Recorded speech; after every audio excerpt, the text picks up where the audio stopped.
ধামরাই বাজারে আসছি আজকে ডাব নেওয়ার জন্য। এগুলো বেশিরভাগই নারকেল হয়ে গিয়েছে এবং ডাবের দাম করাতে ধামরাই বাজারে এত অত্যাধিক দাম যে এই ছোট্ট ডাবটা চাচ্ছে 170 টাকা। এবং এই যে ডাব এক হাতে জায়গা হয়ে যাচ্ছে, ডাব কই এক হাতে জায়গা হচ্ছে, হাতের সমান এটা চাচ্ছে 140 টাকা।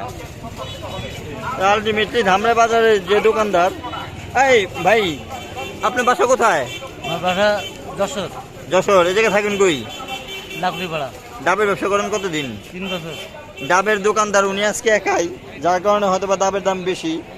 এবং আমাদের যারা সুশীল বা সচেতন নাগরিক আছে তারা অবশ্যই ডাবটা কম্পেয়ার করে ধামরাই বাজারে যদি ডাব ইসলামপুর বা নবীনগরের তুলনায় অত্যাধিক রাখা হয় তো বাজার কর্তৃপক্ষ যারা আছে তাদেরকে বিশেষভাবে সচেতন হওয়া উচিত যে আমাদের ধামরাই বাজারে সব কিছুতে অত্যাধিক দাম রাখা হয়, এটা একটা বিচার আছে।